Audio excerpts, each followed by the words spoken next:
네, 지금 0618님이 코스피 보면서 답답한 마음이 두 분 말씀 들으면서 더 답답해져요.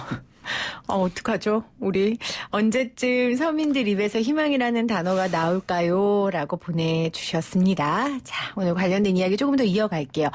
그럼 재난기본소득에 관한 이야기를 좀 나눠보죠. 일단 우리 박사인 교수님은 어떻게 생각하세요? 재난기본소득 또는 이제 수당이라고 흔히들 말을 하는데 그게 지금 한 달 정도 만약에 어느 정도 사람한테 주냐에 따라서 예를 들어서 50만 원을 1,000만 명한테 준다. 그러면 한 5조 정도 드는 거죠. 그러니까 굉장히 돈이 많이 듭니다. 그런데 지금 문제는 이 상황이 어느 정도 오래 지속이 될지에 대해서 확신할 수가 없어요. 그래서 재정을 최대한 효율적으로 쓸 필요가 있고 그리고 가장 취약한 부분에 대해서 취약한 부분들이 무너지지 않는 방어적인 데 쓸 필요가 있다는 저는 생각이 듭니다. 물론 재난기본소득 또는 수당 같은 경우에 굉장히 행정 절차도 간단하고 빨리 지급할 수 있다는 신속성의 장점은 있습니다. 그러니까 물론 그 장점이 있습니다만은 들어가는 예산 규모에 비해서 효과성 같은 거 또는 이 지속 가능성 같은 것을 생각해 볼 때 지금 단계에서는 좀 아니지 않느냐 저는 생각이 들고요. 말씀드린 것처럼 두 가지 목적을 가지고 지금 추경이든 예산 집행을 해야 된다. 하나는 갑자기 굉장히 어려워지신 분들, 생활이 어려워지신 분들이 살 수 있는 소득적인 재정적인 지원을 해야 된다는 것이고요. 금전적인 지원을 해야 된다는 것이고 두 번째는 어떻게 보면 중장기적으로 더 중요한 것이 연쇄 도산이 일어나지 않도록 취약산업, 취약기업들을 도와야 된다. 그 두 가지 우선순위를 가지고 가야 된다고 생각합니다. 네, 오늘 여러 차례 강조하시네요. 줄도산을 막기 위해서 선제적으로 먼저 정부에서 지원해야 한다.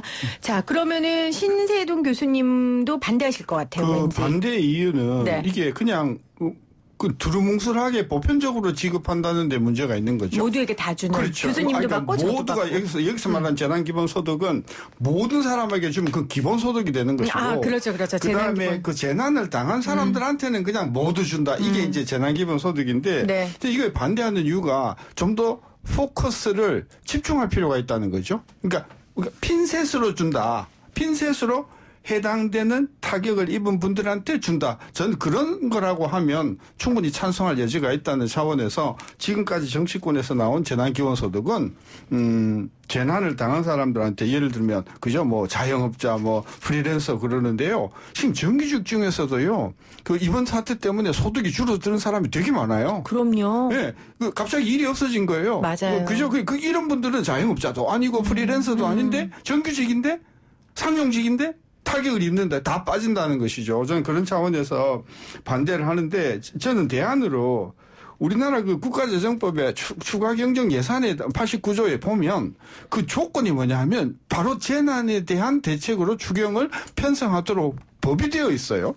근데 문제는 그 하부법들이 엉성하기 짝이 없는 거예요. 네. 그래서 이번 기회에 추경의 추경을 보완해서 추경법을 89조를 보완해서 여기서 자연재해를 하면 1. 풍수재해, 2. 질병재해, 3. 사회재해 하고 그 재해에 따라서 발생하는 경우에 어떤 업종의 경우에는 월 매출의 몇 %대까지 몇 개월 이내의 범위 내에서 즉각 국가가 일단 융통을 하고 자금을 주고 나중에 정산한 그런 세부적인 내용을 이번 기회로 추가경정 국가재정법에다가 좀 박아놓자. 그래서 재난기본소득은 반대하지만 추가경정 그 예산에 관한 국가재정법 89조를 좀 더 정밀하게 우리가 좀 계획을 다시 세워서 추가경정 예산으로 이 문제를 해결하는 것이 저는 정도다. 그런 생각에서 뜻은 찬성하지만 네. 제도는 추경적으로 우리가 좀 보완하자. 그런 생각을 갖고 있는 거죠. 네.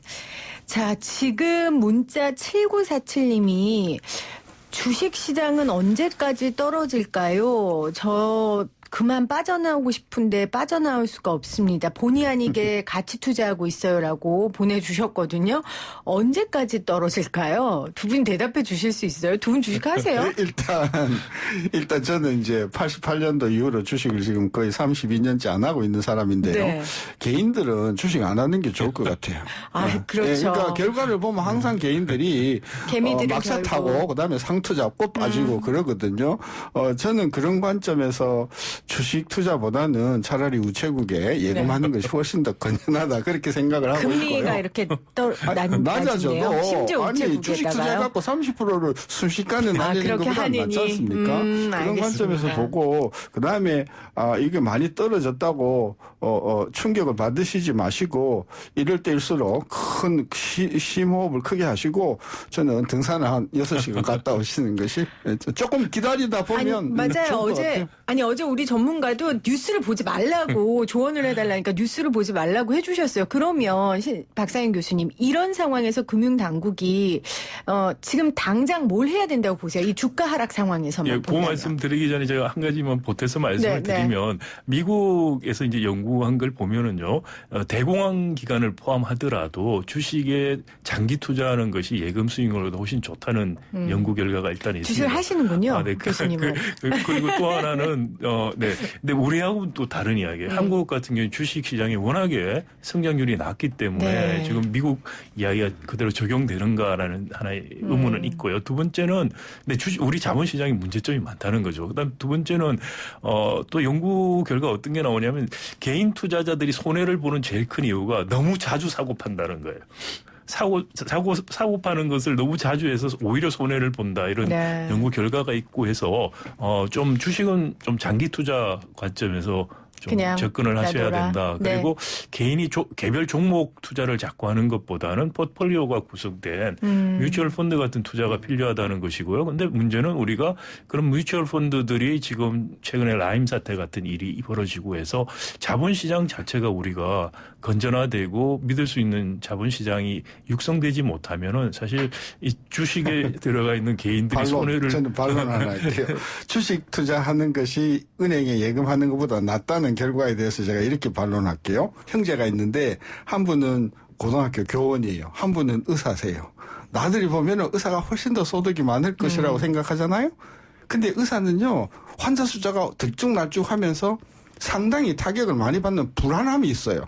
교원은요 봉급은 작지만 은퇴할 때까지 아무런 걱정이 없는 거예요. 그러니까 무슨 일이 벌어지더라도 내 소득에 전혀 타격이 없이 안정적으로 갈 수 있다라고 하는 그 안정감은 네. 돈으로 환산하면 상상할 수 없이 그게 큰 거예요. 그 부분이 은행 예금에서 우리가 얻을 수 있는 장점이기 때문에 그런 부분을 감안하면 저는 은행 투자도 은행 예금도 훨씬 더 매력 있는 것이다. 근데 장기적인 관점에서 보면 그런 플락추에이션들이 캔슬 오프 되니까 네. 장기 투자 말씀을 보통 하는 것 같습니다. 그러니까 각자 그리고 같이 투자하세요. 어디에 가치를 두느냐에 따라 네. 우체국 가시든지 주식시장을 가시든지. 그래서 그러면 네, 정부가 지금 필요한 건 저는 당장이 지금 우리 보면 공매도를 하는 부분에 대한 규제가 필요하다고 생각이 돼요. 공매도라는 것이 순기능을 할 수도 있습니다. 그렇지만 공매도라는 것이 주식시장의 발러티블리티를 이 변동성을 굉장히 크게 하고 또 공매도를 보통 하는 세력들 같은 경우에 정보를 이용해서 보통 사람들은 조금 더 빨리 정보를 이용해서 많은 이런 그 변동성이 클 때 차익을 실현하면서 그리고 손해가 일반 투자자들한테 가도록 하는 측면이 강하다. 그래서 공매도에 대해서 우리 좀 생각해 볼 필요가 있다는 생각이 들고요. 또 하나 이제 프로그램 거래들을 하면서 생기는 그런 패니킹들이 일어나는데 그 부분도 사실 87년에 블랙 먼데이 미국에서 있었던 이후에 계속해서 이야기가 있었고 어느 정도의 규제가 있습니다만은 그게 지금 해결이 안 되고 있는 것 같아요. 그리고 프로그램 매도를 하다 보면은 컴퓨터 성능이 좋으면은 돈을 벌고 못 벌고 이런 식으로까지 가고 있어요. 몇 초가 더 빨리 치고 빠지냐 하는 식으로 들어왔는데 과연 바람직한 것인가 그런 것이 이런 생각이 들고요. 그런 프로그램 매도들이 일어나면서 매도 매수가 일어나면서 이런 급격한 하락들을 지금 조장하는 측면 이런 걸 오늘 같은 경우 보면은 한때 뭐 1,600대까지 내려갔다가 막판에 이제 기관 투자가가 들어와 가지고 뭐 굉장히 많이 올렸지 않습니까? 근데 그런 방식은요 우리 모두가 알아요. 정부가 주가가 너무 빠지면 정부의 체면이 있으니까 기관 투자가 아주 그냥 정신없이 달려들여서 주가를 올린다는 것을 다 알아요. 그게 이제 정부가 하는 일이잖아요. 주가의 폭락을 방지하기 위해서 기관을 동원한다. 근데 그래가지고 덕을 보는 사람이 누군가요? 개미는 아닌 것 같아요. 아니잖아요. 네. 저는 그런 차원에서 정부는 주식시장에 좀 하지 손 떼라. 개입하지 말아라. 그 주가가 떨어진다고 뭐 정부가 무슨 체면이 손상되는 것이 아니고요. 네. 또 주가가 올라간다고 뭐 트럼프 같이 굉장히 자랑을 하는데 그건 자기가 자랑할 게 아니거든요. 저는 그런 차원에서 정부가 주식시장에 대해서는 엄격한 냉정한 중립성을 해줘야 되는데. 그러면 아까 말씀하신 것처럼 공매도 이런 것도 하지 말고 저는 제도로도 하지 공매도도 말고. 아까 그죠 이게 지금 역기능을 지금 우려해서 이제 이번에 여러 가지로 제한을 강화하고 그랬는데 저는 그 별로 효과가 없다고 보는 거고요. 그것은 기술적으로 어느 정도는 이렇게 재갈을 물릴 수 있지만은 지금과 같이 글로벌한 어떤 위기, 글로벌한 어떤 충격에 공매도 가지고 막을 수 있다고 생각하는 것은 저는 잘못됐다. 오늘도 보시다시피 뭐 어마어마하게 빠졌잖아요. 네. 그렇죠? 공매도로 저는 공매도 같은 것은 그건 곁다린 것이고 정신은 그냥 정부가 가만 놔두면 알아서. 가만 하는데 이렇게 빠지면 정부가 들어온다. 빠지면 정부가 역할을 한다. 가만 놔둬서 손해 보고 이제 주식 투자 손떼게 하려는 생각 아니에요, 교수님 얘기는? 교수님 주식 그게 하는 거 아니고, 원치 않으시니까? 주식 시장을 제가 30년 보니까 좀 심하게 하면 정말 더러운 데예요. 정말 더럽다는 것은 정보를 더 가지고 있는 사람이 항상 이기고 돈을 가지고 있는 사람은 계속 내려가면 계속 물타기라고 돈이 없는 사람은 올라갈 게 뻔해도 돈이 딸려가지고 결국은 빨리 털고 나가면서 이익을 못 보는 그런 어떤 약육강식이 너무나 냉정한 곳이군요. 그래서 이런 부분은 우리 같이 선량한 국민들은 일단 담을 쌓는 것이 알겠습니다. 그래서 네. 펀드 같은 걸 네. 하라고 말씀을 제가 드리는 아까 것이고요. 전에. 그리고 자본시장의 건전성 이라는 게 굉장히 중요하다. 자본시장을 통한 내부 거래라든지 이런 불공정한 거래들에 대해서 정부가 굉장히 강하게 규제를 가해야 된다는 생각이고요. 그런데도 불구하고 아쉽게도 이번에 남부지청에 있었던 이 증권 합수단을 해체를 시켰어요. 네. 굉장히 잘못된 방향으로 지금 가고 있다는 생각이 들고요.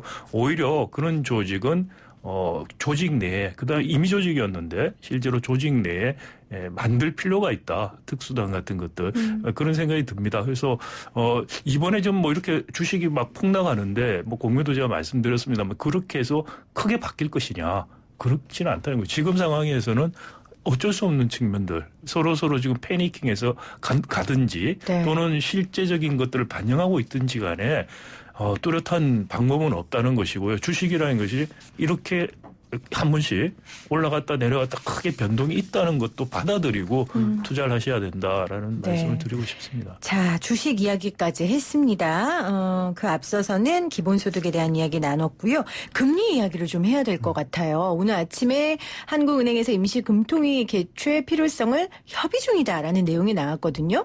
지금 일단 임시금통위라도 열어서 뭔가를 해야 하는 시점이라고 생각한 걸까요?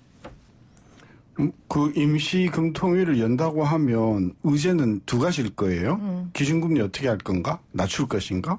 그리고 자금의 어떤 그런 그 흐름 경로를 조금 바로 해서 바로 필요한 중소기업이나 금융기관에게 자금이 갈 수 있도록 하는 그 규모나 이런 것들을 전 후자 같은 경우에는 필요하다고 봅니다. 돈을 조금 더 이제 금융중개 기능을 활성화할 필요는 있는데 기준금리는 저는 조금 더 지켜보는 것이 좀 좋다는 관점에서 네. 왜냐하면 지금 계속해서 외자가 빠져나가고 금리가 내려가면 더 빠져나갈 그런 유인을 많이 주지 않습니까? 그런 관점에서 금리보다도 한은의 어떤 자금 중개 기능을 강화한다는 차원에서는 전폭적으로 확대하기 위한 금통위는 열어보는 것이 필요하다고 봅니다. 좀 뭐 신세정 교수님 말씀에 하나 토도 안 달고 전적으로 동의한다고 말씀을 드리겠습니다. 그러니까 그럼 두 분은 금리를 지금 뭐 내리는 거는 아직 지켜봐야 된다라는 말씀이신 금리 거죠? 이번에 미국 페드에서 0.5%를 갑자기 네. 내렸는데 네. 시장에서 반응은 뭐냐면은 우리가 생각하는 것보다 상황이 나쁜 거 아니냐에 의해서 오히려. 주식 시장이 폭락을 했었어요. 그 이후에. 네, 그리고 금리를 지금 내려는 게 지금 경기 부양하는 지금 효과가 필요한 게 아니고 서플라이 체인에 있어서 병력 원성 때문에 또는 디맨드 샤크에서 오는 제조업의 줄도산, 자영업 서비스업의 도산 이런 것들을 막기 위한 금융 지원이 지금 필요할 때다. 그래서 말씀하신 것처럼 금융 중개 기능을 활발하게 해줄 수 있는 식의 조치를 취하는 것이 지금 필요한 것이지 금리로서 해결할 수 있는 문제도 아니다라는 거 하고요. 그다음에 지금 너무 우리가 주식 시장에서 주가를 가지고서 경제 정책할 때 레퍼런스를 삼는데 저는 그건 굉장히 잘못된 레퍼런스를 삼고 있다라는 생각이고요. 그런 레퍼런스를 삼을수록 돈 많은 사람들을 위해서 정책을 하는 것밖에 안 됩니다. 오히려 좀 더 펀더멘털에 가까운 지표들을 볼 필요가 있다는 생각이고요. 물론 자본시장이 중요하지 않다는 건 아닙니다. 그럼에도 불구하고 정책을 평가할 때 또 경제 현상을 평가할 때 주가 가지고 너무 평가하는 것은 문제가 있다는 생각이 듭니다. 근본 원칙이 금융이 정치에 휘둘리면 안 되는 거거든요. 그렇죠. 근데 이제 엊그저께 그 제롬 파워 연준 의장이 갑자기 별안간 엉뚱하게 0.5%포인트를 내린 것은 저는 분명히 정치적인 행위라고 봐요. 그동안 잘 버텼는데. 그렇죠. 그 네. 내부적으로도 지금 금리 내리면 안 된다라고 하는 사람이 절반, 금리를 내려야 된다고 하는 공화당 그 정치적인 입김을 받는 사람이 절반, 이렇게 지금 팽팽하거든요. 그래서 트럼프 입김을 받아서 이제 제롬 파워가 전격적으로 0.5% 내렸는데, 네. 내리다 보니까 지금 걱정이 그 은행들이 경영이 굉장히 어려운 데다가 더 어려워져 버렸거든요. 저는 그래서 금리는 더 이상 내릴 수도 없고, 내려도 효과도 없다는 것이 만천하가 드러났는데 우리도 그런 생각을 하면은 많이 하고 있어서 네. 고민이 많을 거라고 봐요. 그렇습니다. 자, 오늘 코스피 사이드카 발동되고 뭐 코스닥은 서킷 브레이커의 사이드카가 지금 발동된 상황이었습니다. 관련된 여러 가지 이야기 나눴는데요.